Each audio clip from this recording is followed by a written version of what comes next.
Mais um minutinho e a gente começa, né, as apresentações que vão ser gravadas. Edna, já falei com a Aline e o Renan, vão ser as apresentações serão gravadas, já estão sendo gravadas, né? Então nós vamos começar a apresentação inicial, né, com a professora Aline Brasiliense e com o professor Renan Santos Furtado, né? Eles podem apresentar por 15 minutos, né? Ao final dos 15 minutos, a gente pode conversar com a Edna, que está aqui, e quando todos apresentarem, né, nós vamos passar para o debate. Essa seria a dinâmica, né?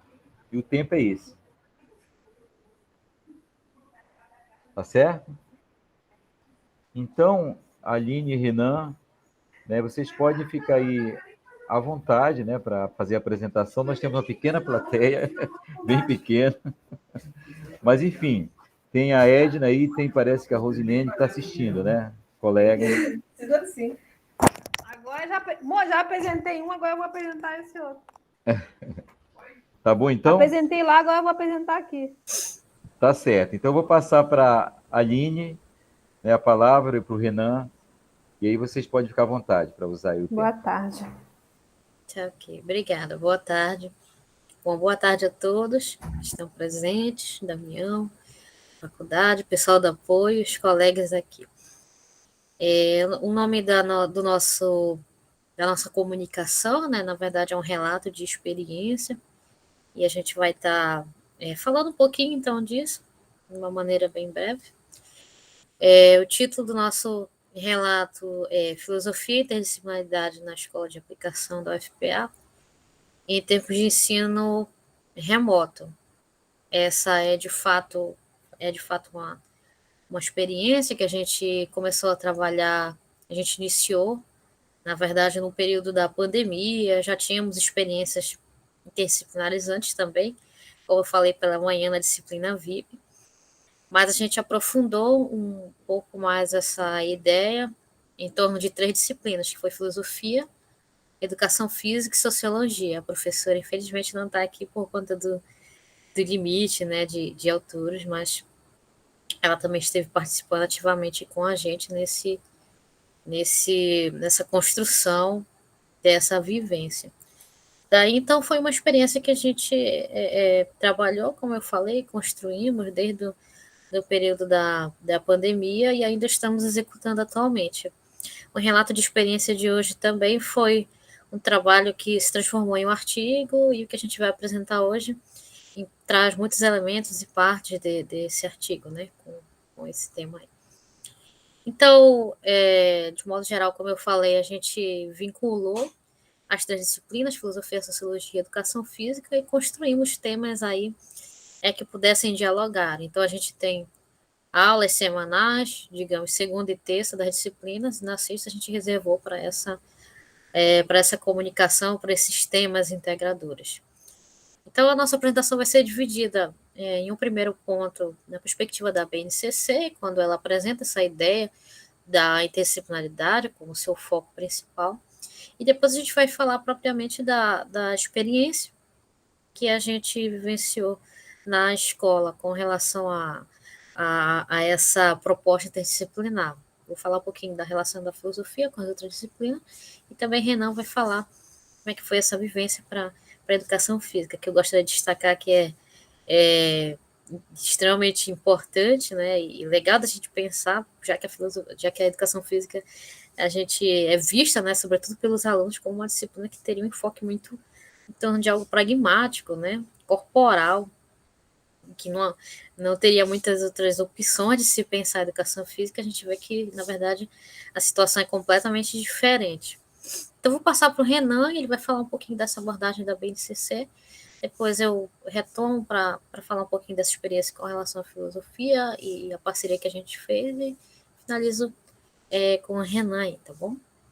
Então, Pode falar, amigo. Obrigado, Aninha.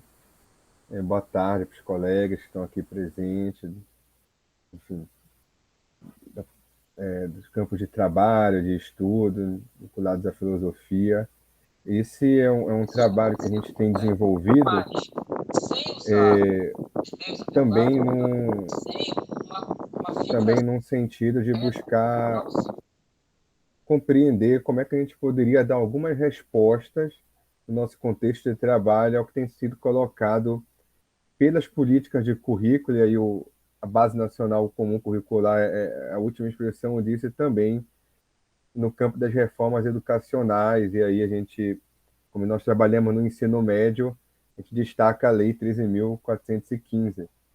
E aí tem uma questão interessante que é estar pensando que, ao mesmo tempo que essas reformas, essas políticas têm um tom extremamente pragmático, do ponto de vista dos seus objetivos, do que elas estabelecem para a formação dos estudantes, e inclusive é alvo de toda uma crítica no campo da educação.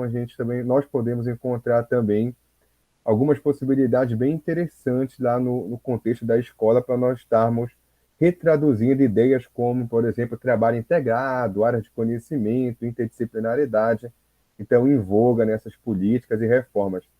E aí, só para dar um destaque, por exemplo, a Base Nacional Comum Curricular estabelece algumas áreas, mas aqui nós poderíamos falar que nós estamos numa interação que, na verdade, é transdisciplinar por esse conceito, porque envolve ali disciplina do campo das ciências humanas e supostamente do campo das linguagens. E aí já destaco que a nossa primeira motivação foi, já que a gente já está numa relação de ensino com os estudantes, está pensando o que de objetivo comum nós poderíamos estar estabelecendo para trabalhar com os estudantes do ponto de vista da sociologia, da filosofia e da educação física. Esse aqui é um trecho do nosso objetivo, tá? Que está no nosso planejamento, que foi realizado, que é protocolado na coordenação da escola e tudo mais.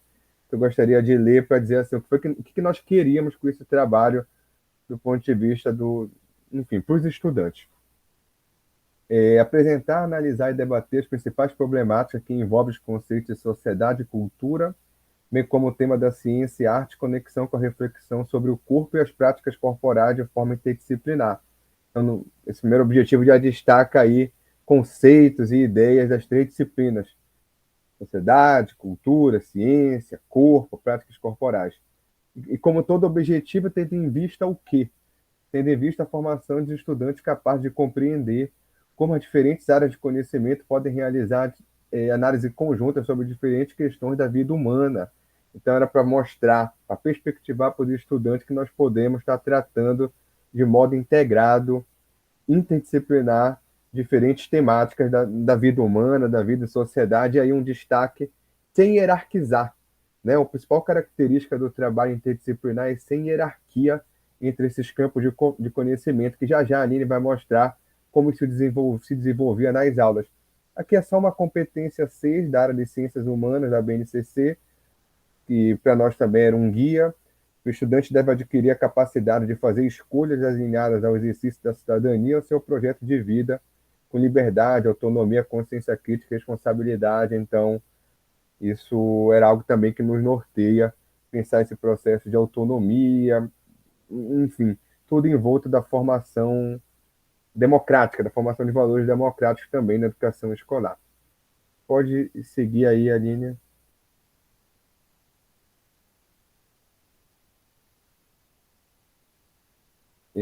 Aqui a Aline pode também comentar, foi quando nós fizemos essa pesquisa, nós trabalhamos tanto do ponto de vista de documentar a nossa própria prática, ou seja, o que a gente estava realizando, mas também realizamos um questionário para entender qual era a percepção dos estudantes sobre esse trabalho interdisciplinar, né? Assim, o que eles compreendiam sobre isso? Facilitava a aprendizagem ou não? Eles viam conexões entre esses temas ou não? E aí, no ano passado, nós tivemos algumas impressões bem positivas dos estudantes. Aqui é só alguma ilustração das respostas dele. O que eles entendiam por interdisciplinaridade nesse caso? Vinculação, interligação, complementação, conexão. A quantidade de instrumentos avaliativos passou a ser menor, porque isso foi muito interessante. Nós integramos também os instrumentos de avaliação. Além dos estudantes terem contato com essas aulas integradas, nós realizamos instrumentos de avaliação conjuntos. A educação física, a filosofia, a sociologia. A nota que o estudante tirava numa disciplina, tirava em todas. E, obviamente, reduzia a quantidade de instrumentos e facilitava para eles. E para nós também facilitava o processo de expressão do conhecimento. As aulas interdisciplinares, as aulas interdisciplinares foram ótimas. Interligar as matérias facilita muito na compreensão dos conteúdos. Foi uma fala de um discente. É bem mais fácil quando tem poucas atividades para fazer. Muitas atividades acabam prejudicando o aprendizado e a compreensão dos alunos. E aprendizado. Então, isso foram algumas percepções dos estudantes. Vamos lá, Aline. Tu pode comentar agora um pouquinho sobre os quadros. Sim, sim.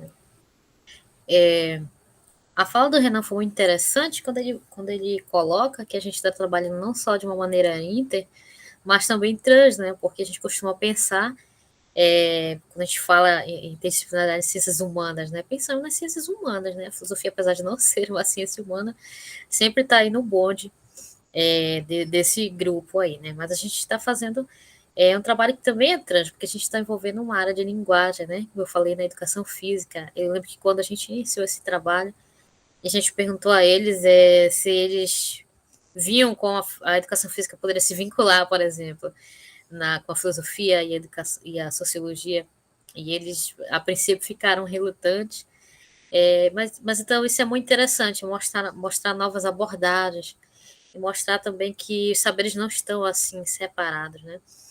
O Renan destacou, por exemplo, a fala do estudante também com relação às atividades. Eu falo não só para as atividades, né, mas para a percepção, para a própria elaboração do conhecimento. Para eles fica uma coisa muito mais ligada, muito mais sintética. Eles sentem que podem fazer links e relações entre as disciplinas sem nenhum problema. O conhecimento estaria todo interligado. Infelizmente, nós sabemos que isso foi, digamos, uma tecnologia moderna, né, inventada pela Revolução Científica, essa divisão entre as disciplinas, né? Claro, é interessante preservar a área de cada saber, mas também essa ideia de encaixotar, enjolar é muito ruim. Quando a gente estabelece que não pode haver comunicação e que os conhecimentos não se ligam de nenhuma forma, isso é um prejuízo muito grande, porque acaba que o estudante vê as coisas de modo muito fatiado. Então, a nossa proposta primordial é tornar isso visível para eles. Na verdade, a gente tem interconexões. E um outro elemento muito interessante é que a gente pode movimentar, dinamizar os conhecimentos, né? Foi em cima disso que a gente pensou, inclusive, a formação do tema integrador. Então, a gente sentou, cada um, a gente está rapado os conteúdos dos outros, né? E aí a gente, uma proposta conjunta, tiramos o tema integrador, né? Então, ora, no subtema aqui desse nosso tema específico, o que a gente tem que a gente pode dialogar, né?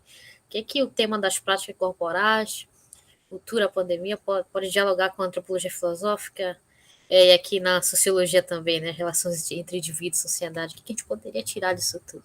Aí a gente puxou aqui o tema da sociedade disciplinar, sociedade de controle.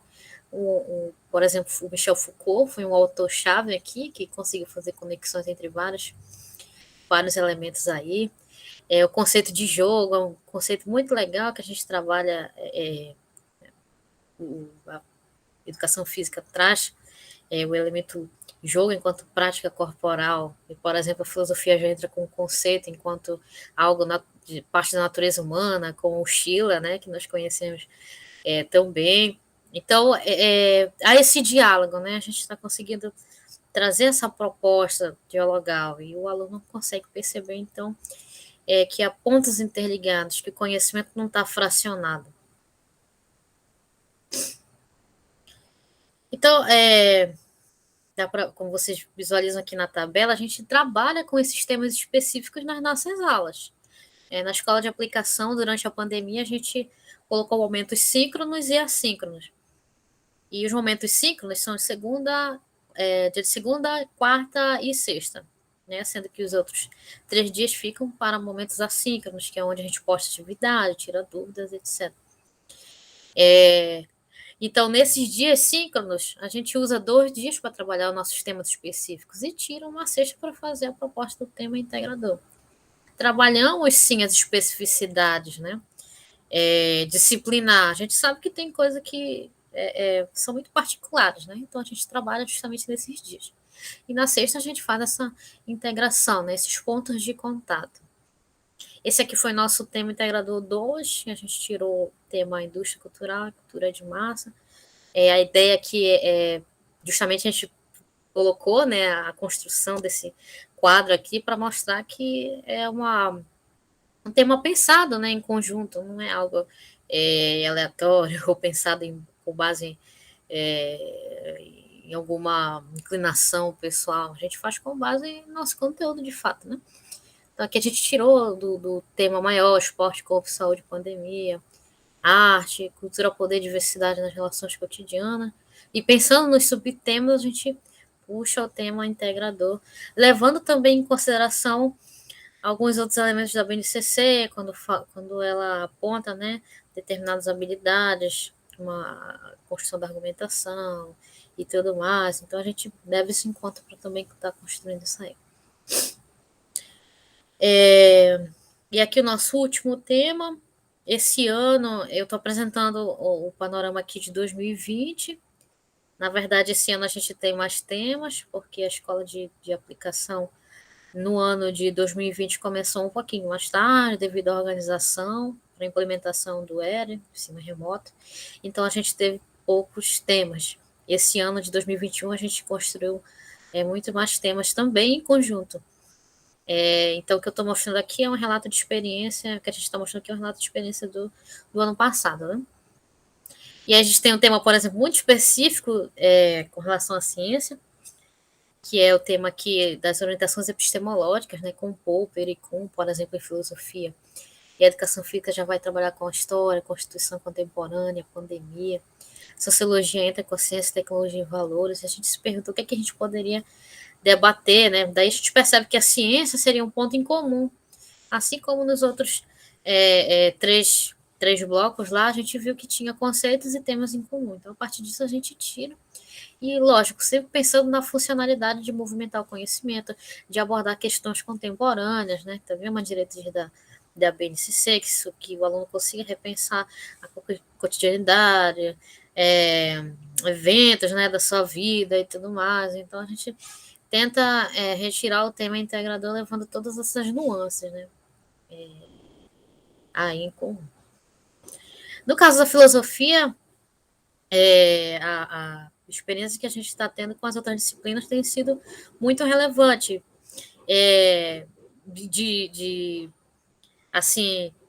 de um grande enriquecimento, porque muitas das vezes a gente sabe que a gente trabalha com uma grande carga conceitual e abstrata, né? Acho que todo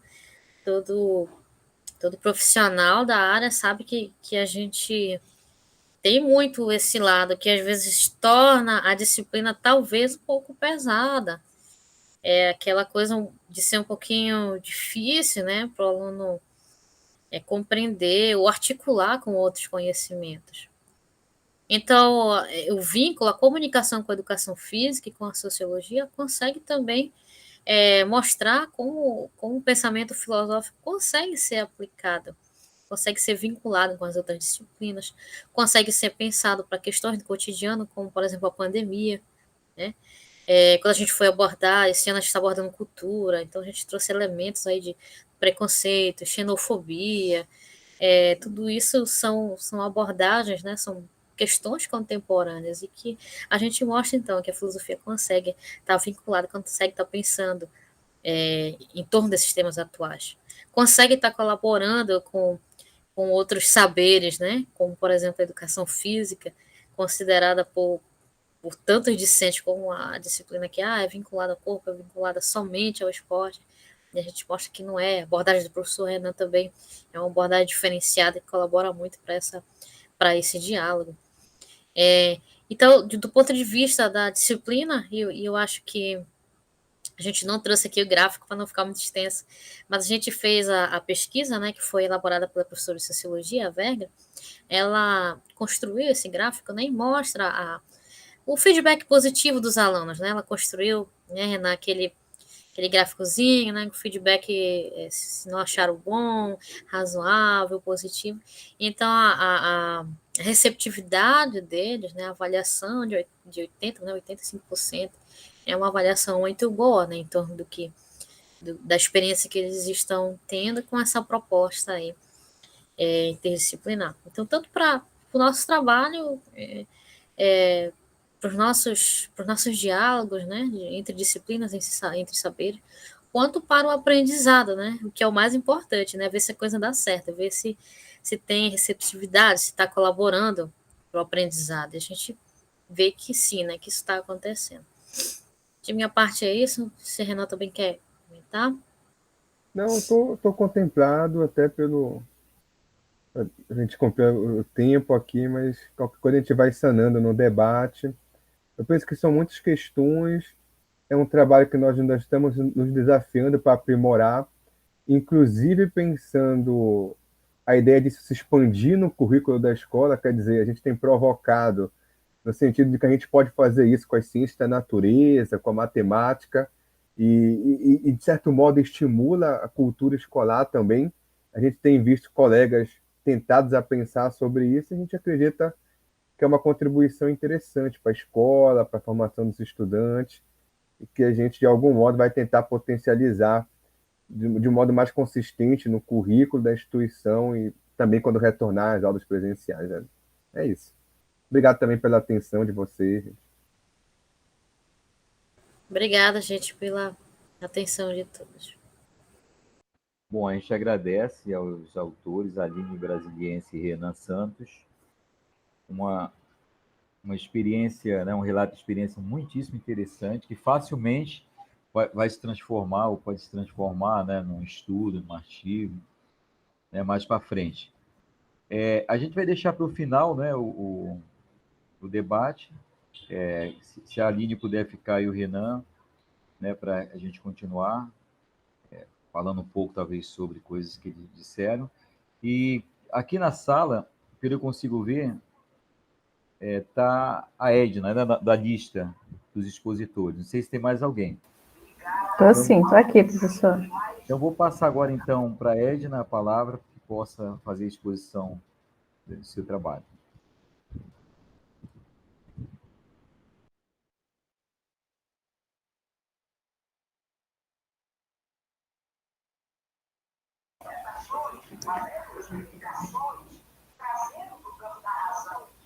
Boa tarde a todos e todas. Um prazer estar participando de mais esse momento com cada um de vocês. O tema, né, que eu escolhi para falar hoje é a reflexão filosófica e o ensino de filosofia. Peraí. A reflexão filosófica e o ensino de filosofia na escola, desafios para a educação básica atual e os impactos da BNCC. Como já sabem, eu me chamo Edna, eu sou orientanda do professor Damião, mestranda, né, do programa de pós-graduação em educação da UFPA.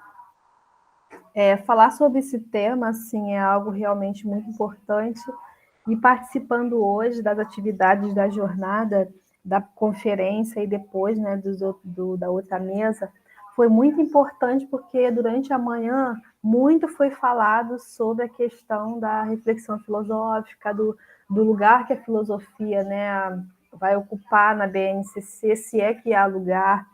Então, assim, a parte da manhã foi um momento muito produtivo, onde eu pude refletir sobre o que eu havia escrito a respeito do meu próprio tema. Foi um momento de aprender mais e com isso enriquecer também esse debate de agora, né? Essa minha exposição. Na parte da manhã, o professor Edgar falou, né, a respeito da BNCC, os seus impactos, tudo mais. Tivemos a professora Márcia também trabalhando o assunto, e foi um debate muito importante. Bem, esse trabalho, né, essa exposição no momento, ela pretende o quê? é refletir sobre a importância da reflexão filosófica e do ensino de filosofia na escola atual. Isso destacando os possíveis impactos que podem vir a ocorrer diante da implementação da BNCC, né, que é a Base Nacional Comum Curricular. E algo assim que muito me tocou no ensino, durante as reflexões da parte da manhã do dia de hoje, desse evento da jornada, e que eu não havia, na verdade, pontuado para eu colocar e que me levantou a questão e eu falei, nossa, algo que eu não tinha pensado, é que, por exemplo, né, a professora Márcia, secretária de Educação hoje, né, do Pará, ela colocou uma coisa que é muito importante, ela falou assim, olha, o PCN, né, que eram os Parâmetros Curriculares Nacionais, eles também foram impostos à educação brasileira, né, como modelo que realmente pretendia uniformizar a educação, uniformizar os conhecimentos, né, trabalhados em cada canto desse país, e isso é muito sério. E não é diferente da Base Nacional Comum Curricular, que ela vem para quê? Ela vem para, mais uma vez, tentar uniformizar não só o que o aluno aprende, né, na escola hoje, mas a maneira e os conteúdos com os quais cada professor irá trabalhar em sua sala de aula. E vale lembrar aqui que essa BNCC é uma norma, né? E eu acho muito importante a gente ter essa noção, porque uma norma ela pretende o quê? É normatizar, ou seja, a partir do momento que ela foi implantada, não há como caminhar separadamente a ela, né? Ou seja, é uma regra que pretende ser imposta em todo o país e no qual o nosso ensino, a nossa educação, ela de certo modo vai ficar refém dessa base, porque e esta base nacional, ela considera alguns conhecimentos como sendo essenciais. E se nós formos lá na definição correta, né, do que vem a ser essencial, o que significa ser essencial, né, a gente vai compreender que, olha só, se a filosofia nessa base nacional comum curricular não tem espaço, é sinal de que ela não é considerada como essencial, ou seja, aquilo do qual nós não podemos viver sem. Então, isso é muito sério. Quando nós falamos, né, quando eu procurei escrever e refletir sobre realmente qual seria o impacto da implantação dessa norma na reflexão filosófica, né, no ensino de filosofia em si, na escola, eu refletia muito sobre essa questão. Olha só, se a filosofia não está sendo considerada nessa norma como um conteúdo necessário a ser explanado, a ser compartilhado, é porque ela não é considerada ser como essencial. E quando a gente pensa nisso, a gente pensa principalmente numa questão que não é simples, talvez. E eu refletia também sobre o seguinte, eu tenho diversos amigos, né, que são professores de rede estadual, de rede municipal, enfim, que são professores de universidade. E é claro que a gente fica, às vezes, se perguntando por que alguns destes profissionais, eles consideram essa novidade bacana, né? E conversando num grupo, assim, na verdade, de algumas colegas da época da universidade, né, da minha graduação, algumas diziam, não, a proposta é muito boa, é muito bacana, porque a gente precisa realmente de ter um parâmetro, a gente precisa ter algo a seguir, porque muitas vezes nós ficamos perdidos em sala de aula. Olha a visão. E aí, durante o debate, eu colocava, olha só, você já parou para analisar o documento, para ver de verdade se você vai ter algum espaço em sala de aula para refletir sobre uma questão um pouquinho mais complexa, sobre levar o aluno a refletir sobre a realidade dele e tudo mais? Não. A pessoa só estava preocupada em dizendo que era uma boa novidade, né? Que a gente deve fazer uso, tal. Então isso é algo muito sério. A gente percebe também, assim como colocava a professora, os colegas, né? E profissionais que participaram na mesa da manhã, na conferência da manhã, sobre a BNCC, e falavam, olha, algumas instituições do país já aderiram à ideia. Então, olha só, como nós estamos hoje, como tem sido, como nós estamos recebendo essa novidade, como nós, profissionais da educação, tendo colegas familiares que estão defendendo essa ideia, como nós estamos nos portando, como nós estamos realmente agindo diante disso. Né? Eu falava que ainda há pouco que a BNCC é uma norma. Se é uma norma, uma vez implementada, nós não poderemos deixar de utilizá-la. E isso realmente é algo muito sério, porque ela não vem simplesmente carregada de conteúdos, ela vem para trazer uma ideia. Né? E isso é o principal. Que ideia é essa que está se pretendendo disseminar para a educação nacional? Né? Que parâmetros são esses? Que intenções estão por trás disso? Nós sabemos que currículo é poder. Né? É poder. Então, como está sendo a base nacional, né, comum curricular, ela está impregnada de intenções. Ela está impregnada de intenções. E quais são essas intenções? Né? O que ela pretende? Ela pretende uniformizar não só conhecimentos, né? Não só conteúdos. Ah, não, ela pretende, assim, em todas as escolas do país nós teremos, na educação básica nós teremos os modelos ali, onde cada um vai poder optar se quer seguir linguagem, se quer seguir isso ou aquilo. Não, olha só, ela não pretende apenas uniformizar conteúdos. Ela pretende principalmente uniformizar, formatar e formar um tipo de pensamento, uma ideia central. E que ideia é essa? É a ideia de que não vale a pena a gente refletir sobre a realidade, é que não vale a pena a gente problematizar as diversas questões que estão dadas na sociedade. Ela parte do princípio de que não vale a pena a gente parar para fazer um debate em torno da situação histórica, econômica, cultural do país. E como ela diz isso? Ela diz através dos conteúdos que ela está propondo. Porque se a partir do momento que eu não defino um lugar específico para a filosofia, eu estou dizendo, olha só, os conteúdos dos quais a filosofia se vale, eles não são importantes.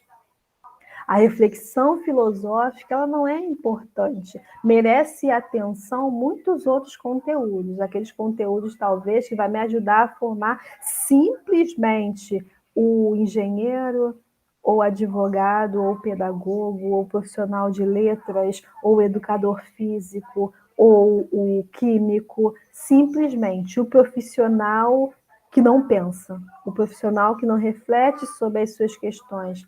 E outra coisa, ela vai estar incutido nessas ideias, né, a questão de formar um profissional limitado, um profissional que simplesmente olha no único sentido, que é o sentido para qual ele escolheu determinada profissão, né? Ah, eu tenho habilidade para isso, eu vou escolher a área de linguagem, eu tenho habilidade para aquilo, eu vou escolher isso aqui. Não, isso eu não quero estudar porque não é importante.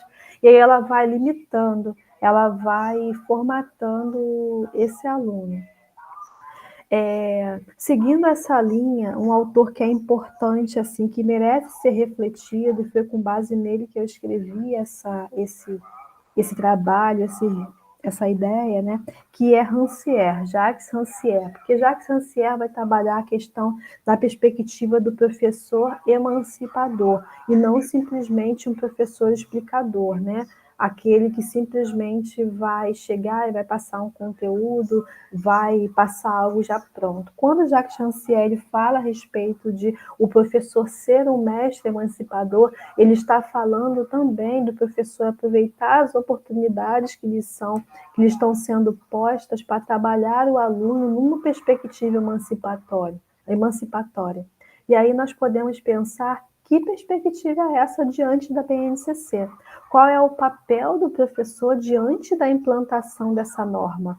Porque se nós temos uma norma que pretende aí não dar espaço para reflexão filosófica, como agiria esse mestre emancipador na perspectiva de Rancière?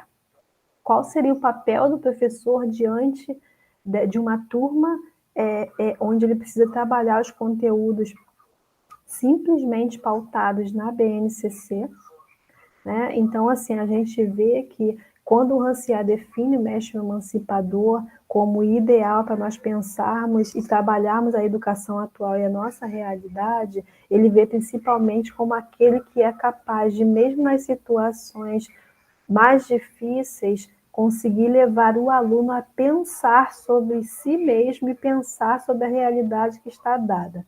Então, a gente pode dizer que este profissional, ele precisa realmente compreender a educação como um ato formador e um ato político, antes de mais nada, né? Porque se assim ele não compreender, com certeza ele vai ser apenas mais um instrumento nas mãos aí daqueles que detêm poder, né? Qual é a intenção da implantação dessa norma? Ela não vem carregada simplesmente de conteúdo, ela vem carregada de uma ideia. E talvez aí o conteúdo não seja o pior, né? Os conteúdos, as que vêm imbuídos aí nessa norma, talvez não sejam os piores conteúdos. Mas a ideia que ela traz é que é algo perverso, digamos assim. É que é algo realmente que vai retirar de nossos alunos as condições ideais para ele compreender a sociedade na qual ele está imerso, né? Da qual ele faz parte. Se não há espaço para o diálogo, para a reflexão filosófica, nós sabemos que não haverá lugar também para pensar quem é o sujeito, para pensar quem é este educando que está a se instruir, para pensarmos uma realidade melhor, uma sociedade mais justa, mais igualitária. Então, nesse sentido é que a gente vai caminhando. E diante de um projeto, né, que em sua definição teórica, né, a definição teórica da BNCC, ela se diz orientada por princípios éticos, políticos e estéticos que visam uma formação humana integral. Ela diz que visa, né, na definição da BNCC, quando você pega o documento e quando você vai olhar, está dizendo lá que é um projeto que ela pretende formar o sujeito integralmente, né, que ela pretende considerar, toma por base os princípios éticos, políticos e estéticos que visam a formação integral, mas nós vemos que no decorrer do estudo desse projeto, ele de nada considera a formação integral do indivíduo, né? Na prática, ela limita, ela restringe conhecimentos, ela aumenta, de certa forma, a desigualdade social, porque a partir do momento que você limita saberes, você aumenta a desigualdade. Porque haverá alguém que vai ter um conhecimento muito elaborado e aqui abaixo vai haver alguém que detém conhecimentos fragmentados. Então, a partir do momento que você trabalha uma educação nessa perspectiva, você aumenta a desigualdade social. Você vai colocar realmente alguns que são considerados como os detentores dos saberes, aqueles que estão abaixo apenas para obedecer, para executar alguma função, alguma atividade. Então, diante disso, nós precisamos criar o quê? Meios para dar continuidade ao exercício filosófico de maneira a contribuir com a formação do sujeito plural, né? Desse sujeito múltiplo, capaz de pensar na totalidade da vida, capaz de pensar na sociedade, capaz de pensar as questões que permeiam o seu dia a dia, capaz de pensar na sua vida profissional, capaz de pensar para além dos muros da escola. Né? E esse profissional, de acordo com Rancière, ele precisa ser quem? Um mestre emancipador, o que vai trabalhar numa perspectiva emancipatória da educação, pretendendo formar o sujeito para além dos conteúdos, para além do que a BNCC propõe. E aí nós temos um grande desafio, né? Nós temos um grande desafio. Talvez seja o de resistir, talvez seja o de anular esse projeto, não sei. Nós temos um grande desafio, mas o desafio que precisa ser discutido, debatido pela sociedade, né? Não sabemos como está realmente em cada estado, quais são as instituições que já aderiram de fato a esta norma e que estão dispostas a apoiar e quais não estão. Mas sabemos o quanto é necessário nós continuarmos travando uma reflexão em torno das questões apresentadas pela BNCC. Não basta simplesmente, né, e não podemos simplesmente tomarmos essa norma como um parâmetro nacional. Sabemos que nossas realidades elas são as mais diversas e diferentes possíveis. Elas são múltiplas, né? Então, como trabalhar determinados conteúdos, como privilegiar alguns saberes, considerando-os como essenciais, se as realidades que eu tenho são as mais variáveis possíveis. Então, precisamos muito pensar nisso realmente. É assim que eu vou ficando por aqui, tá bom? Agradeço aí a oportunidade, estou aqui para o debate e espero aprender muito com cada um de vocês neste dia, tá? Muito obrigada. Obrigado, Edna, pela sua apresentação. Eu estou notando aqui que nós temos, que já estava aqui o Caio, o Bruno, já está. O Igor, acho que não está com trabalho, está assistindo, né? A Daniele Gomes está? Não, né? Então, Caio, eu acho que vou seguir aqui então, já que eu acabei me enganando aqui, não te vendo, botando a Edna, que era a última. Eu vou seguir aqui agora com o Bruno, né, que está presente. Com o Bruno. Olá, boa tarde. Sim. Bruno, é com você, 15 minutos até, né, para você fazer a sua participação. Ok. Boa tarde a todos, queria agradecer pela oportunidade. Boa tarde. O tema do meu trabalho, né, ausência da filosofia em tempos pandêmicos entre a BNCC, em tempos sombrios entre a BNCC e o cenário pandêmico, foi fruto de uma dissertação de mestrado que eu defendi pelo programa de pós-graduação em filosofia da Universidade do Estado do Rio de Janeiro, e justamente essa parte da dissertação ela foi construída durante uma pandemia e num trabalho que eu justamente procuro refletir sobre o papel do professor de filosofia e, consequentemente, do ensino filosófico. Por que tempos sombrios? Porque eu elenquei a BNCC e esse cenário pandêmico. Pensar a BNCC é pensar o lugar de perpetuação da ausência da filosofia na educação básica. O que se percebe, né, justamente, é a construção de um projeto para perpetuar a filosofia na sua ausência na educação básica. Por que isso? Ora, a presença da filosofia ela vai desagradar vários setores hegemônicos da sociedade, setores esses que atuam, né, justamente para a promoção das desigualdades sociais e no que tange também a educação. E essas desigualdades elas ficaram totalmente à mostra durante a pandemia. Eu sou professor do ensino básico, eu dou aula em duas escolas, uma da rede estadual e outra do setor privado, no mesmo bairro, e o que eu pude observar foi justamente uma aceleração desse abismo, uma aceleração desses tempos sombrios. Isso porque a BNCC ela retira a obrigatoriedade do ensino de filosofia e perpassa a filosofia ao que se chama de estudos e práticas.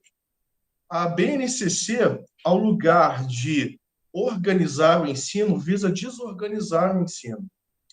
Por quê? A BNCC coloca no seu texto, insere a obrigatoriedade apenas de matemática e língua portuguesa como componentes obrigatórios, e ficaria à escolha do aluno optar por algum dos eixos de formação. Bom, se sabe, já é compreensível e visto, né, sobretudo quando se trabalha na prática do ensino, da falta de professores com uma determinada formação. Isso é visto, né, e de que forma isso muitas vezes é suprido, por exemplo, na educação estadual do Rio de Janeiro, por atividades autorreguladas. Os alunos passam 3 anos do ensino médio, muitas vezes, sem professor de uma determinada disciplina, desenvolvem exercícios dessas atividades e, ao final dos 3 anos, segundo a Secretaria Estadual de Educação, eles estariam aptos, eles estariam aprovados em uma determinada disciplina que nunca tiveram contato com o professor. Ou, quando não, professores de outras áreas, chamadas correlatas, lecionam tais disciplinas. O que se verificou já num estudo, né, na pesquisa que eu desenvolvi, é que professores formados em educação física chegaram a lecionar filosofia, por apresentaram 120 horas de formação, seja na graduação, curso de especialização ou extensão. Então, esse cenário de incerteza, ele já vem sendo desenhado há longos anos, há longas décadas, e que, sobretudo, foi desenvolvido, foi aprimorado durante a BNCC e a pandemia. Então, a BNCC ela retira a filosofia do lugar que ela sempre deveria ter ocupado, lugar de destaque, né? E a minha compreensão de filosofia não perpassa pela transmissão de correntes filosóficas, pela transmissão de conceitos filosóficos, mas, sobretudo, entendendo que o lugar do professor de filosofia é na sala de aula e que a sala de aula é a construção do saber filosófico. Construir filosofia, construir um diálogo filosófico é construir esse diálogo com os alunos. E eu justamente procuro levar aquela ideia de Aristóteles do espanto filosófico, procuro levar isso para os meus alunos e, muitas vezes, construir com os meus alunos. Quantas vezes eu chego numa sala de aula e tento ali colocar questões e saio com tantas outras questões que fico espantado, que não tenho resposta. Eu sempre digo para eles: vocês me colocaram hoje numa situação que eu preciso refletir, eu preciso buscar. E nessa busca eu procuro justamente realizar com eles. E por quê? Aí sim, falando da questão da pandemia, mais de um cenário sombrio. No início da pandemia, no Brasil, aí eu trago apenas uma pequena citação de Camus na Peste. Abro a citação. As calamidades são com efeito ordinárias, mas dificilmente acreditamos nelas quando nos chegam. Sempre houve no mundo pestes e guerras. Entretanto, pestes e guerras nos acham desprevenidos. Como iriam ocupar-se da peste que suprime o futuro, as mudanças e as discussões? Julgam-se livre, e ninguém é livre quando há flagelo. Como pensar numa liberdade de escolha dos alunos mediante a situação que estão inseridos? Durante todo o meu texto, eu procurei partir nas reflexões da filosofia de Sartre, do existencialismo sartreano, né? Então, o cenário que se observou aqui no estado do Rio de Janeiro, né, no qual eu me debrucei para a pesquisa, numa sexta-feira, 13 de março, se tem início a pandemia no Rio de Janeiro, e na semana seguinte, o que se observou foi um cenário de uma catástrofe educacional. Isso porque a Secretaria de Estado de Educação, de uma hora para outra, determinou que os professores utilizassem uma plataforma ali postassem as aulas para os alunos que não tinham acesso à internet, não sabiam como mexer na plataforma, assim como os professores. E rapidamente a rede privada de educação se utilizou de ferramentas e obrigou professores e alunos a utilizarem o ensino remoto, o ensino híbrido. Hoje, na verdade, híbrido, né? Porque muitas escolas privadas, desde outubro do ano passado, já utilizam um sistema híbrido e forçam alunos e professores a estarem em sala de aula quando não se há nenhuma condição. E o que se observou foi um aumento exponencial de casos de coronavírus diante dessa situação. E sempre uma tentativa de se construir uma visão de normalidade sobre algo que até então nunca foi vivido ou presenciado por todos nós. Então, eu particularmente, desde o início do ano, estou num sistema híbrido de uma rede de ensino, e na outra eu voltei presencialmente há pouco tempo, né? E nesse cenário de pandemia, houve um afloramento, um aprofundamento dessas desigualdades educacionais. Desigualdades essas que já estavam sendo apontadas por estudiosos com a implementação da BNCC. Isso porque, por exemplo, né, como ficaria uma instituição, uma escola, oferecendo apenas um eixo de formação? Para onde iriam os outros alunos que optarem por outro eixo de formação? O que aconteceria com os professores? Que, por exemplo, em filosofia, cerca de 46% dos professores que lecionam filosofia, apenas 46% são formados em filosofia. Esse é um dado do último censo escolar de 2020. Então, nesse sentido, com esse ensino híbrido, né, ou com o ensino remoto, as instituições públicas e privadas viram uma grande oportunidade de oferecer, de um certo modo, a filosofia. Porque não estaria num tempo de aula presencial, ela estaria no tempo remoto e a cargo, a escolha dos alunos. Então, a BNCC e essa pandemia, elas vão ainda mais aprofundar as incertezas. Como podemos falar na implementação da BNCC se estamos durante 2 anos de pandemia, 2 anos que estão aflorando ainda mais essa questão da desigualdade educacional? Se a BNCC ela já anunciava o aprofundamento dessas desigualdades, o cenário pandêmico ele aprofunda ainda mais essas desigualdades, e essas desigualdades elas vão ali, né, estão canalizadas justamente para o modelo de educação, que é o modelo de educação neoliberal. A formação, como a própria BNCC afirma, a formação para o mundo do trabalho, a formação para 2 classes sociais. A classe trabalhadora, voltada ao ensino técnico, o local, né, de um aluno que não necessariamente vai continuar os seus estudos no ensino superior, que nós já sabemos que é uma forma, né, uma etapa do ensino formada a uma determinada classe social, e isso é o que a BNCC ali justamente procura aprofundar. E uma questão interessante é que antes mesmo da aprovação da BNCC, diversos grupos editoriais já apresentavam aos professores material didático aos moldes da BNCC. Então, nós percebemos e sabemos, né, a quem interessa a BNCC, a quem interessa a pandemia, no sentido da questão educacional da pandemia. Interessa a perpetuação das desigualdades educacionais e a formação para o mercado de trabalho, uma visão neoliberal da educação, que visa uma formação unilateral, apenas para a formação do mercado de trabalho, e não uma formação humanística. E trago, né, a filosofia, a gente pode pensar que, de uma certa forma, vai ser aquela que está sempre pensando à frente. Num texto de 1872, ainda na época de sua juventude, o Nietzsche falava sobre o futuro dos nossos estabelecimentos de ensino, que já criticava essa formação, de uma certa forma, para o mundo do trabalho. E isso é o que temos observado. Essa formação para o mundo do trabalho, essa formação não humanística, mas apenas uma formação de reprodução de saberes, reprodução de discursos, e nunca de diálogo, de confronto, de construção.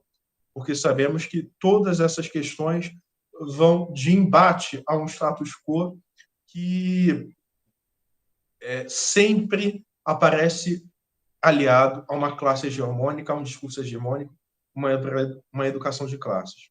Então, eu tentei trazer aqui algumas reflexões a partir de um trabalho que foi construído durante, construído durante a sua pandemia, e sempre pensando a responsabilidade, como pensar a responsabilidade do ensino filosófico e pensar uma responsabilidade de escolha diante desse cenário. Obrigado. Obrigado, Bruno, pela sua apresentação, muito interessante também. Nós vamos passar, então, para o Caio agora. Eu acho que o Caio vai ser o último, né, a apresentar, já que a Daniele não se encontra. E depois da apresentação do Caio, nós podemos, então, iniciar o debate, né, as observações que vocês queiram fazer, ou considerações finais para quem já falou, né? Então, Caio, é contigo a palavra. Obrigado. Olá a todos. Boa tarde, obrigado por essa oportunidade. Eu vou só compartilhar a minha tela. Espera aí, só um segundo.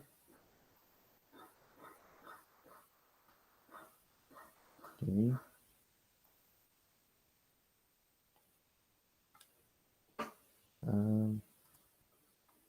Então, vocês veem minha tela? Ela está chegando para vocês? Está funcionando? Sim, A tela está aparecendo. Obrigado. Para mim apareceu direitinho. Joia, obrigado.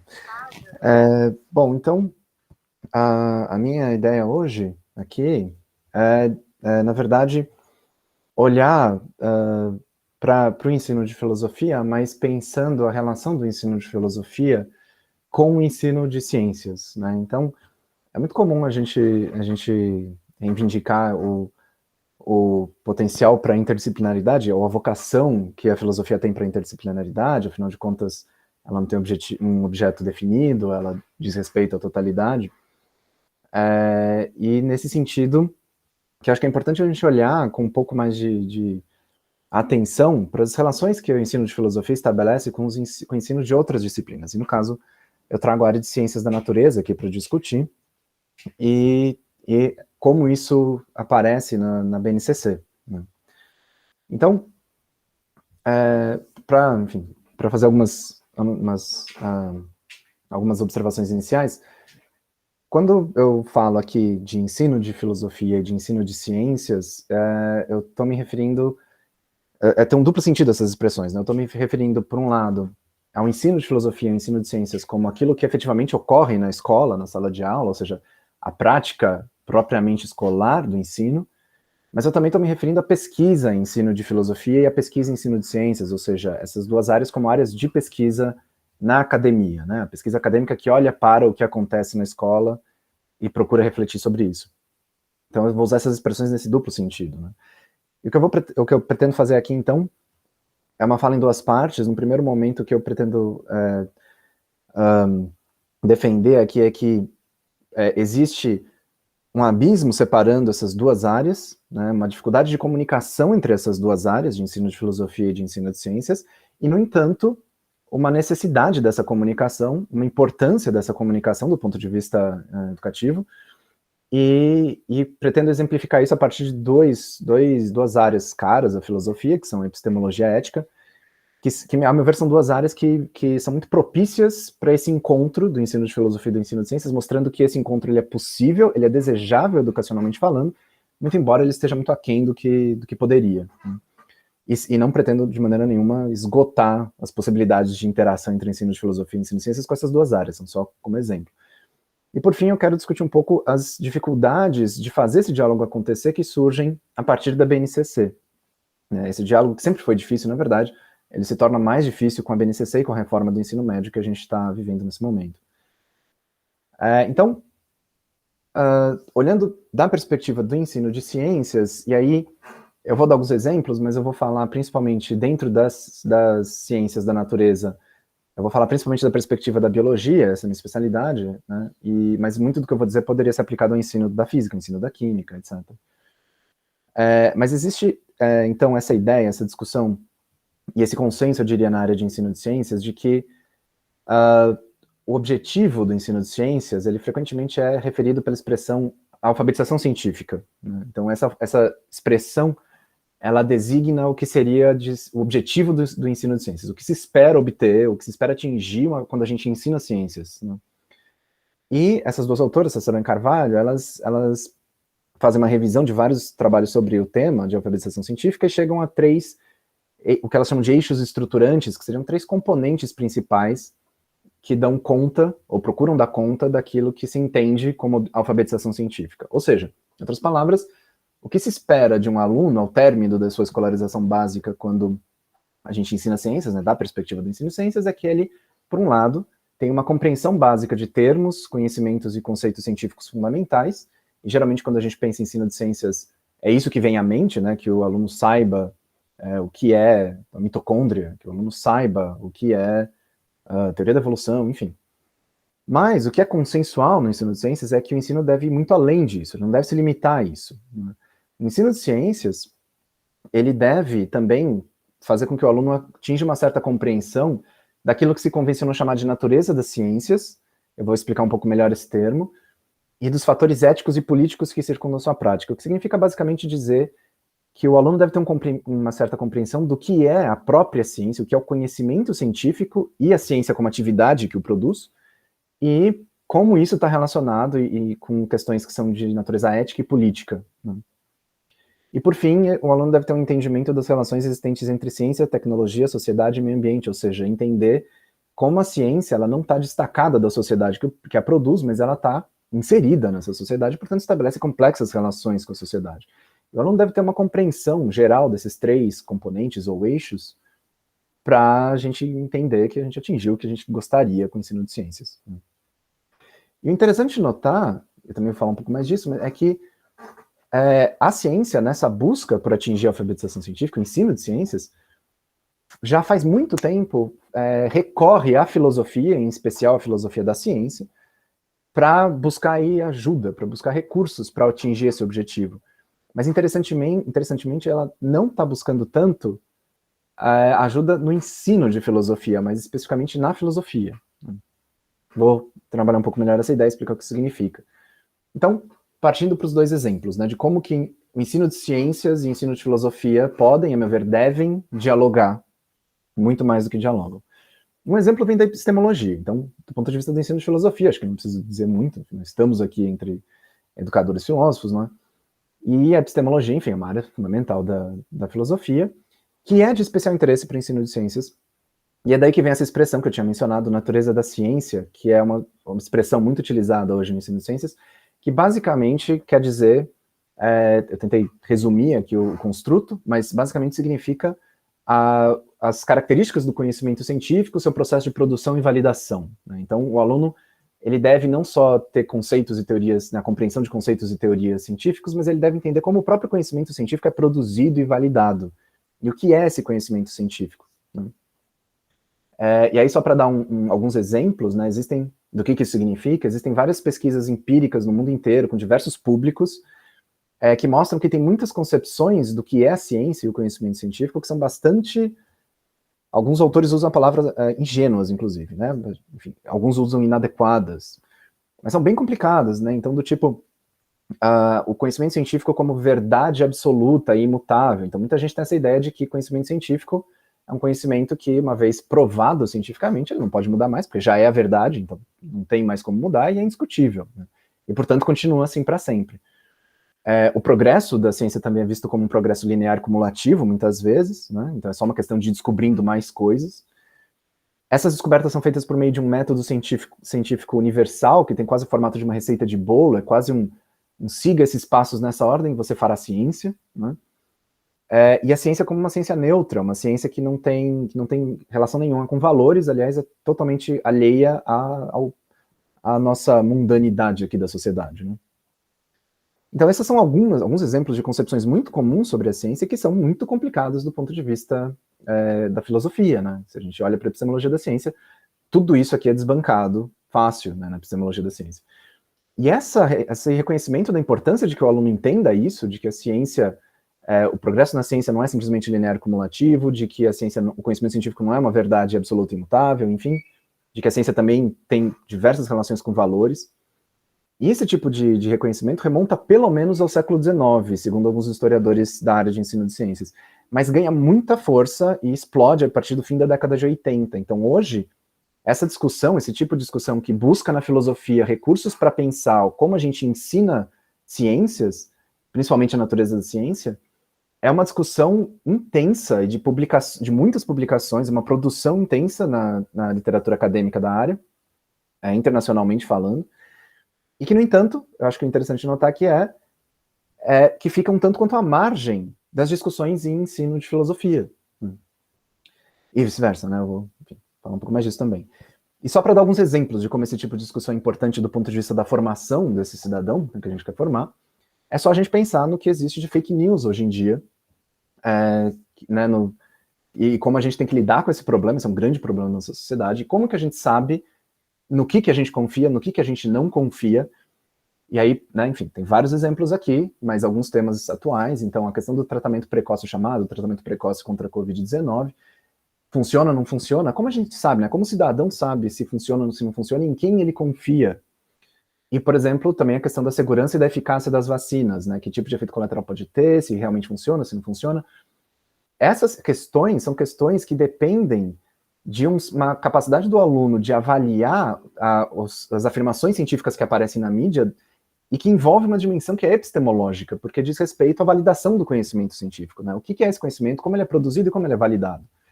Então, isso é uma discussão que aponta para a epistemologia, certo? Que necessita do aporte da epistemologia, se a gente quer que o aluno seja capaz de se posicionar criticamente frente a essas várias questões que nos circundam nesse momento que a gente vive, né? O outro exemplo, também de uma área cara da filosofia, é da ética, né? Então, existem muitas vezes a gente aborda no ensino de ciência aquilo que a gente chama de questões sociocientíficas, o que significa dizer aquelas situações que são tipicamente controversas e que envolvem, de alguma maneira, uma dimensão que é científica e de uma dimensão que é social, de maneira muito explícita, né?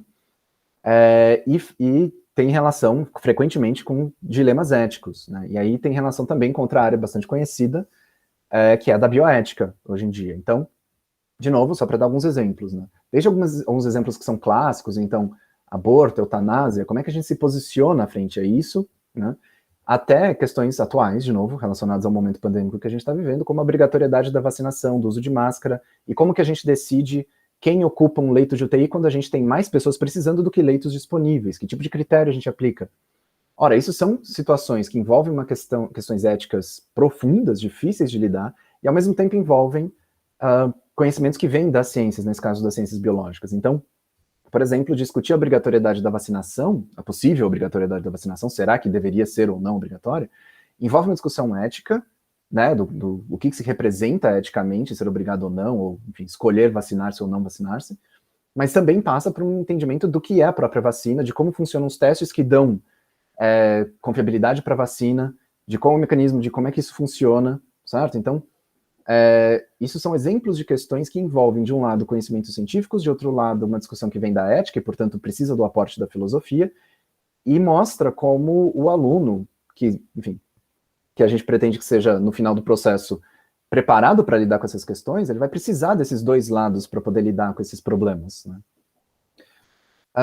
E, portanto, a gente precisa dessas duas coisas dialogando para que o aluno saia preparado para enfrentar esse tipo de questão complexa que a gente tem na sociedade hoje. Daí a necessidade desse diálogo entre ensino de filosofia e ensino de ciências, né? Ao mesmo tempo, esse é um diálogo que acontece muito pouco, né? O que a gente vê, na verdade, é uma falta de conversa entre essas duas áreas.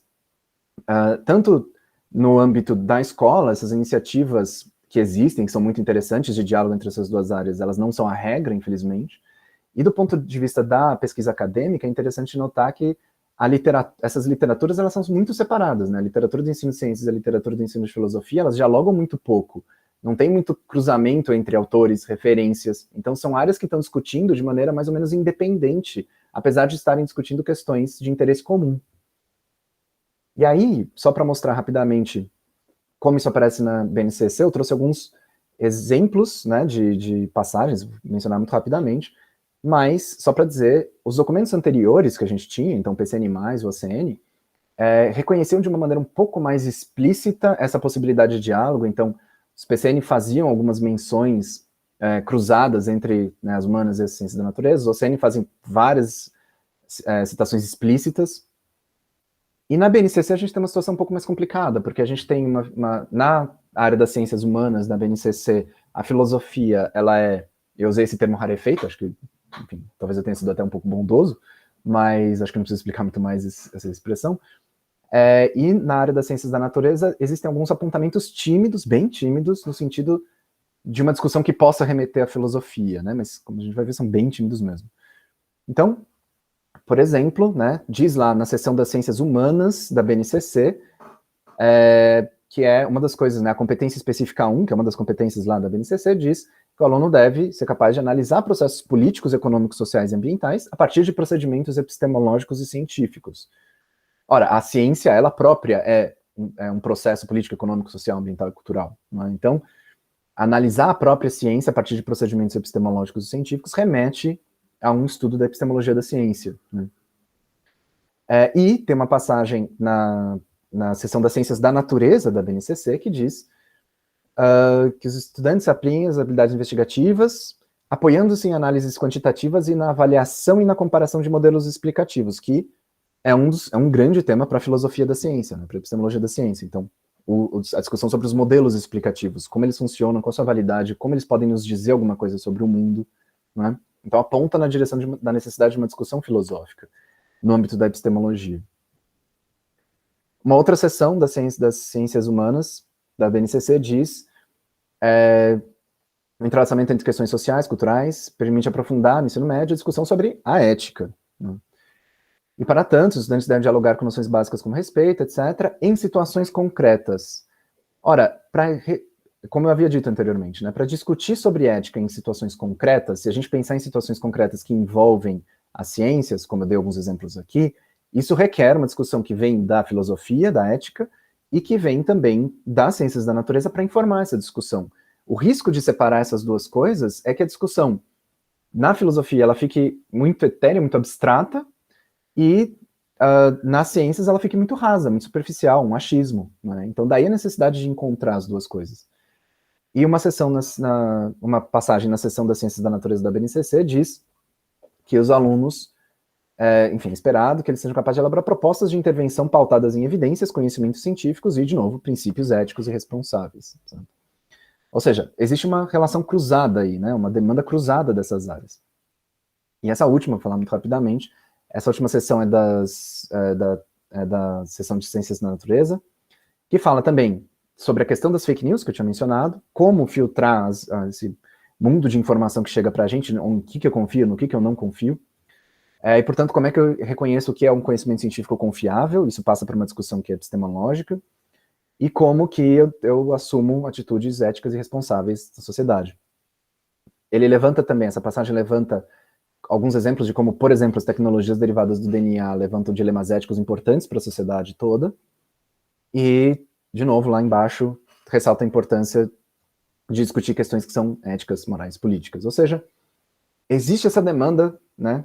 E o interessante de notar aqui é que, até onde eu sei, pelo menos, até onde eu pude averiguar, as duas áreas de humanas e naturais, quando sentaram para escrever a BNCC, não conversaram muito entre si, né?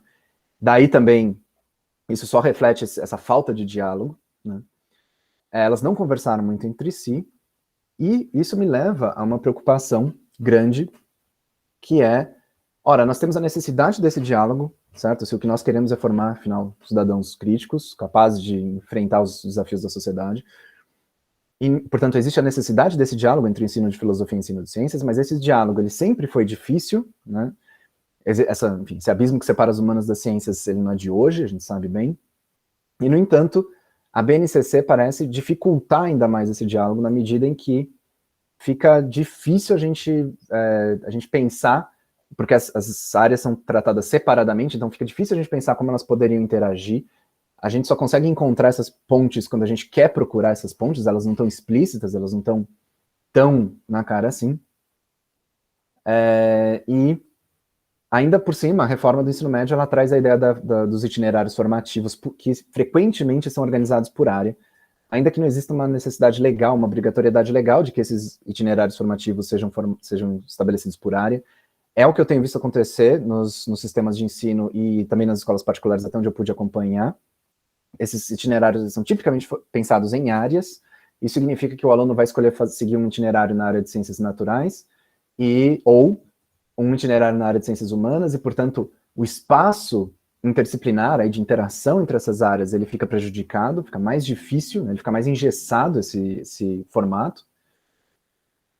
E um ponto a mais que não dá tempo de explorar aqui, infelizmente, mas eu não poderia deixar de mencionar, é que o estabelecimento desse diálogo ele requereria um trabalho com a formação de professores, porque é evidente que é difícil para professores dessas duas áreas conversarem, uma vez que eles, frequentemente, na grande maioria dos casos, eles conhecem pouco da área do colega, e, portanto, isso dificulta o diálogo. Enfim, esse é um desafio muito maior do que eu caberia aqui explorar. A única coisa que eu vou dizer é que existem algumas iniciativas interessantes surgindo, tanto no Brasil como lá fora, no sentido de introduzir filosofia nos cursos de formação de professores de ciências, né, nas licenciaturas.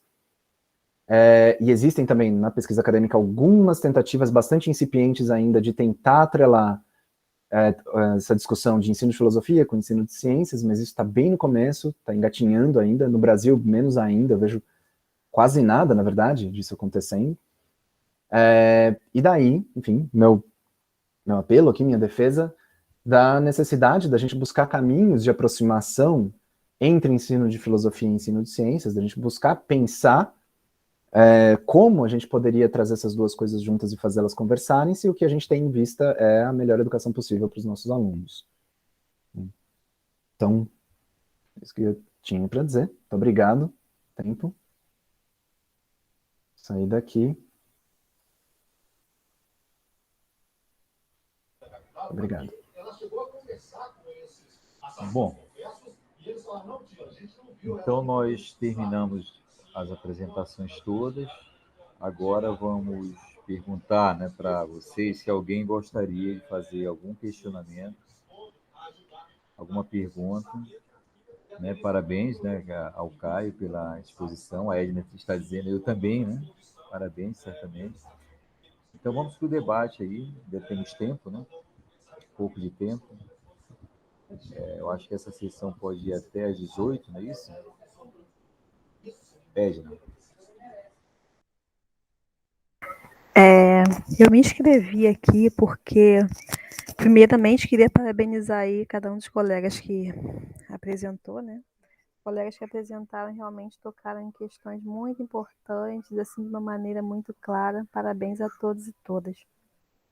E seguindo, eu queria fazer um comentário assim que, de certa forma, está presente na exposição de todos os que falaram, mas que ela foi tocada pelo Bruno quando ele falou sobre que a BNCC ela traz a desobrigação do ensino de filosofia.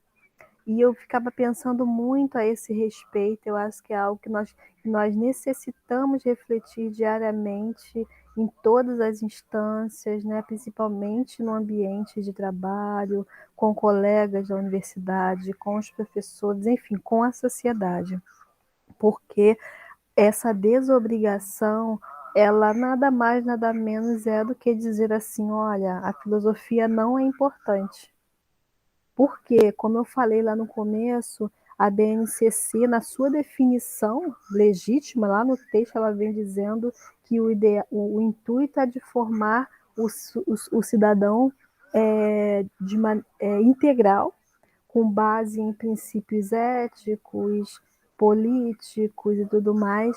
Ou seja, que formação integral é essa que se pretende realizar se você desobriga o estudo de uma disciplina que faz com que o educando pense sobre a sua própria existência, pense sobre quem ele é, pense sobre qual é a sociedade na qual ele está inserido. Então, assim, isso me martelava muito na mente, porque eu acho que realmente, talvez, muitos estejam enxergando esta norma, esta novidade, né, como é tratada assim por alguns, como algo positivo, mas porque estão deixando de ler as entrelinhas do documento, né? Desobrigar o ensino de uma disciplina que procura pensar a existência do ser humano, que precisa refletir sobre as mazelas sociais, que procura refletir sobre a desigualdade social, tudo que a gente vive, é ao mesmo tempo dizer, olha, eu não quero formar um ser pensante, eu quero formar simplesmente um operador, um executor, quem vai obedecer ordem de alguém que está melhor formado para isso. Né? Então, quando o Bruno falava a esse respeito, eu me remetia aos estudos que eu fiz, me remetia a algumas colegas que estão vendo essa norma como uma novidade bacana, me refletia as intenções que estão por trás dos conteúdos que serão ofertados, né? A gente sabe aí, será que a única base ali, o português e matemática, realmente são as únicas disciplinas que merecem ser estudadas em comum com todos? Tchau, tchau, pessoal. Então, eu refletia sobre isso realmente, sabe? O quão é importante nós levarmos essa reflexão para os espaços escolares, para os espaços de sala de aula, para as conversas com os amigos. Porque desobrigar o ensino de filosofia é dizer, olha só, eu não quero formar um cidadão esclarecido, não quero que ninguém pense em nada, eu quero simplesmente dar um conteúdo que será suficiente para formar um operador de uma máquina, para formar alguém que vai obedecer a um sistema que eu pretendo implantar. Então eu pensava muito nisso, é essa questão que eu queria colocar. Obrigado, Edna. Sua questão, não sei se alguém gostaria de dialogar com a Edna sobre isso, algum dos expositores. Bruno, por favor. Na verdade, ela interagindo com o que a Edna falou, é exatamente esse o escopo da filosofia, aliás, da BNCC, né? Em conversas com alguns amigos aqui, nós falávamos justamente sobre isso, que as ditas escolas, as ditas melhores escolas do estado, da região, os colégios mais, geralmente, que são os colégios das ordens religiosas, né, não vão aderir a esse modelo de BNCC. Eles vão continuar, de uma certa forma, oferecendo essa formação plena, porque se visa justamente um determinado extrato social. E eu também queria comentar essa questão, né, infelizmente, ainda se tem uma visão de se falar sobre o ensino de filosofia apenas nos cursos de graduação em educação, e não na graduação em filosofia, não nos departamentos em filosofia, né? O graduando, quando ele ingressa na graduação em filosofia, ele tem a sua formação dividida. A formação da licenciatura fica a cargo das faculdades de educação. Em nenhum momento as faculdades de filosofia tratam do respeito de ensino filosófico. E por um bom tempo se compreendeu que o ensino filosófico é uma popularização da filosofia. Porque, mais uma vez, uma camada social, né, há nesse sentido, um círculo acadêmico quer manter a filosofia sob o seu domínio. Então, de uma certa maneira, esse círculo acadêmico também está sendo responsável por essa desobrigação da filosofia, do ensino filosófico. O que eu presenciei enquanto professor, e até mesmo na pesquisa que eu desenvolvi, é que mesmo após a Lei 11.684, que instituiu a obrigatoriedade do ensino de filosofia nos 3 anos do ensino médio, o que se observou é que algumas instituições permaneceram a não oferecer a filosofia no ensino médio. Entendiam que a filosofia era um gasto, era um custo a mais contratando um professor ou solicitando um professor de história ou de alguma área correlata a lecionar filosofia, e que a filosofia e também a sociologia, que entrou no escopo dessa lei, retiravam tempo de aula de alguma outra matéria mais importante. O que aconteceu, por exemplo, na rede estadual do Rio de Janeiro foi uma diminuição dos tempos de aula da carga horária de português e matemática para a inserção de mais um tempo de filosofia e sociologia. E hoje, até o presente momento, na rede estadual, filosofia e sociologia contam com 2 tempos-aula por semana em cada um dos anos do ensino médio, o que é um ganho. E nós temos uma ameaça ao modelo curricular proposto pelo Estado, nos moldes da BNCC, de que a filosofia ocuparia apenas um ano, apenas um tempo de aula no terceiro ano do ensino médio.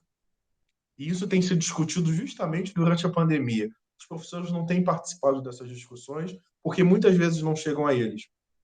E também, aí eu gostaria vamos dizer assim, de fazer a propaganda, né, de uma chamada pública do Senado Federal, que justamente visa ali manter a obrigatoriedade de filosofia e sociologia enquanto componentes curriculares diante da BNCC. Essa discussão, essa chamada pública está no site do Senado Federal e qualquer um pode participar. E eu acho que é um papel de todos nós, enquanto educadores e eternos alunos da vida da filosofia e tudo mais. Obrigado.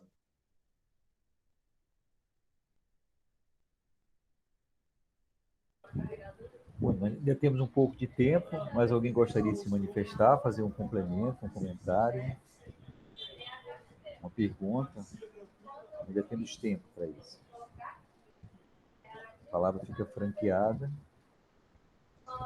Caso espero que tenha, se não tiver, nós vamos encaminhando já para o final da sessão. Bruno, por favor. Eu não sei se a Lene também, a Rosilene, eu vi ela abrir o microfone, mas então eu passo para o Bruno e depois, Rosilene, se você quiser, se manifeste também.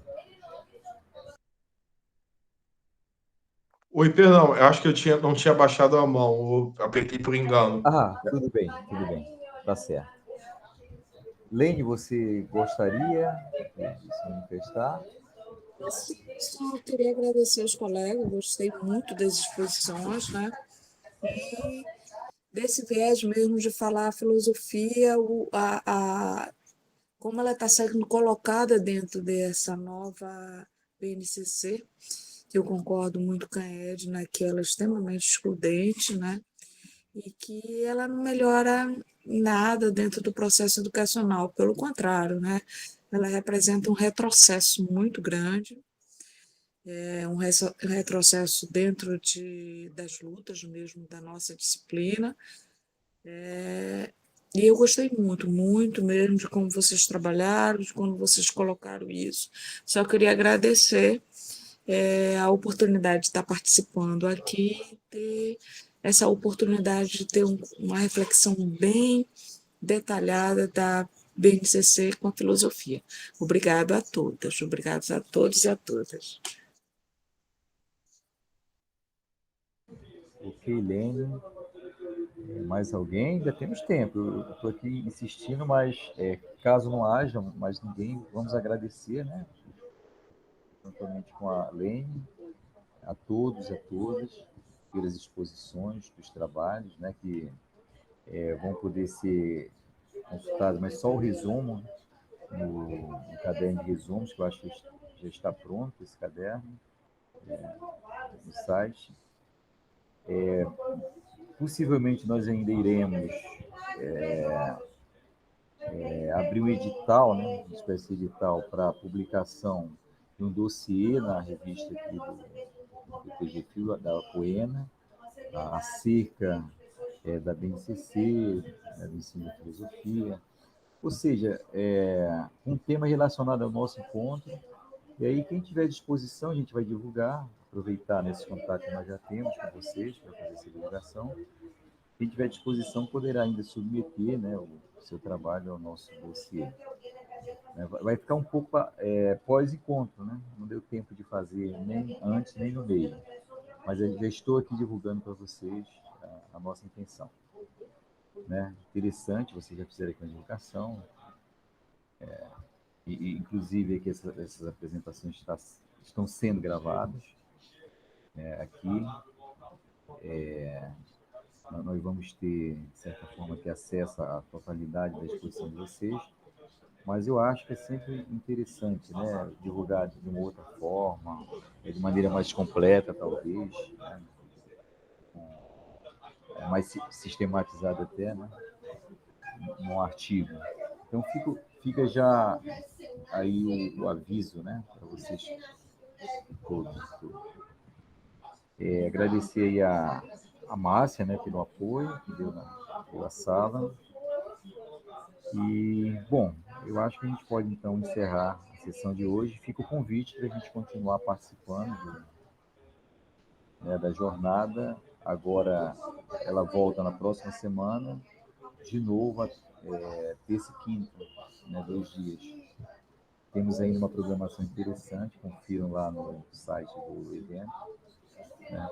Fica o convite, divulguem, que ainda dá tempo de participar dos debates. A Aline está aí agradecendo também, parabenizando a todos pelos trabalhos. Então, quase boa noite, né? Estamos quase chegando às 18 horas. É isso.